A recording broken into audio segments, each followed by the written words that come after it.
landline in the water. That was with its own district. The place we're at today, in the Colchester County, Colchester, Hants County, and parts of Halifax County, was called Sebeganegati, land of the ground under wild turnip. They had their own district chief. Guestwick was the other parts of the land, western parts of Nova Scotia, let's say from Lunenburg across to New Minas. The western part of that would call Guestwick. And then you had Sinigweg, which is the central part from Cumberland County and also some parts of New Brunswick. It was where small animals like fawns and deer and cubs of animals would live. It was in a really nice area because of the salty waters and the marshy areas. The Wabanaki Confederacy was governed by a traditional Grand Council led by a Grand Chief, a Badus who acted as treaty holder and historian, and a Grand Captain who advised on political affairs. The Council of Captains, representing all geographic areas, were appointed for life. This council determined where families could hunt, fish, and set up camp. Estimates indicate some 100,000 Aboriginals lived in this area, and it is the Guestwick people who lived and roamed the Mercy system. We lived off the land. Our clothing, our food, and everything depended on the land. Our belief system is that we were one with nature, that we were no better and no worse than anything else on this great creation. So, time and again, the archaeology confirms local native teachings and oral history. And increasingly, Aboriginal archaeologists bring a native perspective to this work.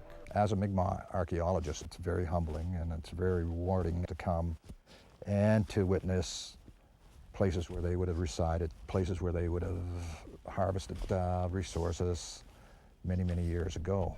Roger Lewis came to archaeology later in life. Born on the Wabanaki Reserve, one of 7 kids. A 5-year career in the RCMP took him to Regina and detachments back in Nova Scotia. But he felt he needed to make a personal contribution to his culture. He was drawn to the stories of his ancestors and to archaeology. Prior to my graduate work, I had the opportunity to fish on the upper reaches of the Mersey River, and while fishing, I was walking across the stream and discovered that from the bank I was heading right to the middle of the stream, and then took notice that I was standing on a V-shaped weir structure. And it was from that time on that I had developed a keen interest in weir structures. There's a real paucity of information, and my work allowed me to at least make an archaeological contribution. A degree in archaeology at Memorial led him to a position as research archaeologist with the Mi'kmaq Rights Initiative. He is directly involved on most Mi'kmaq sites. I go back and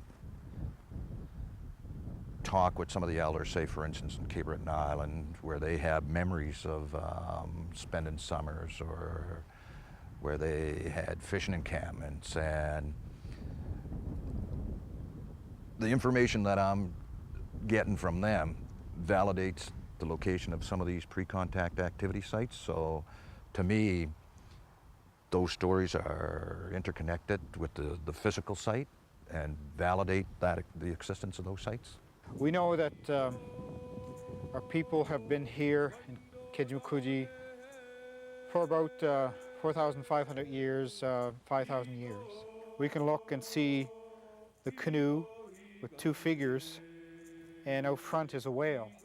Every culture is different or unique, and in order to really understand the culture, you need to go to the people of that culture.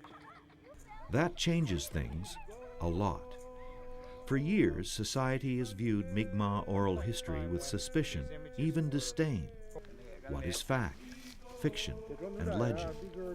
With no written history, how to distinguish between beliefs and facts? More and more, those oral histories fall into place with archaeological evidence.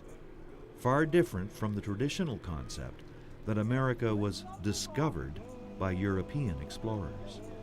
Bruce Stewart. The whole concept of New World is something that's very Eurocentric.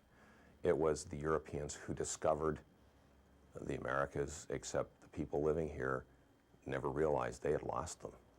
we need to recognize that there was sophistication here. Despite it not being the same as the sophistication of Europe, you know, people loved, they cared for one another, they you know, made sacrifices for one another, they had families, they traded. There's a second part of a vision here that was relayed to me by my grandfather. It's all about perspective, a European perspective. With just a slight change, we can start thinking about North America and pick up just a little of the Aboriginal perspective of history, culture, and a way of looking at things. Having some sense of what the history is and what's happened it bears very much on our understanding of where we live and you know, what Nova Scotia is and all of that stuff. And I feel like we're all richer for knowing this.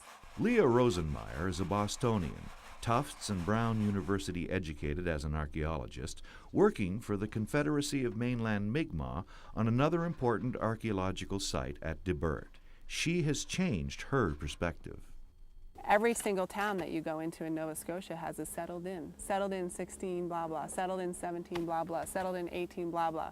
Well, Debert ought to have a sign, settled in, you know, 13,000 years ago, and Nova Scotia had to have a sign, settled in 13,000 years ago. So why is the settling of some people more important than the settling of others?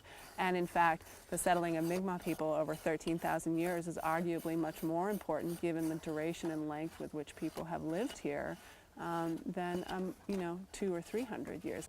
Debert's important because it's the oldest known site of human activity here in the province, and Debert is just part of that broader puzzle that we're trying to put together again about the land and the resource use and occupancy.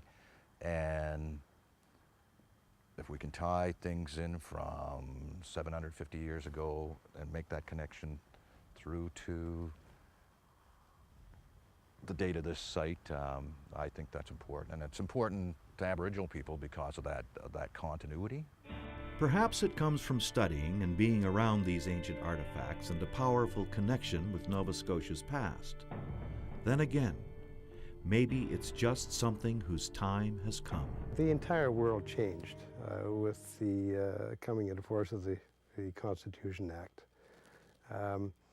Prior to the Constitution Act, the treaties were documents of who knew what importance. John Leaf is a longtime politician, currently mayor of the region of Queens. For him, it all changed in 1982. A duly elected government of Canada, with the support of the Parliament of Canada, took the decision in passing the Constitution Act to have the treaties entrenched in the Canadian Constitution. Majesty will sign. There it is. And that changed the entire world in which we live. And for those who say they wish it was the way it used to be, well, forget it. It isn't the way it used to be, and it's never again going to be the way it used to be. The treaties have been elevated to a very important position in Canadian law. So once the Supreme Court of Canada has made a decision, then we are all obliged, no matter what our opinion may be, we are all obliged to act according to the law, whether native or non-native. We have gone through an awful lot as Mi'kmaq people. And we're not asking people to be sorry for us. We just want people to understand us, to appreciate the richness of our history. Because we had contributed an awful lot to this Canada, or even the province of Nova Scotia, with way as to how to live on this land. I mean, we need that understanding by our brothers and sisters that live next to our reserves. We call upon each one of you for a little more understanding. Together we can win the battle, alone we have no chance. We must pull together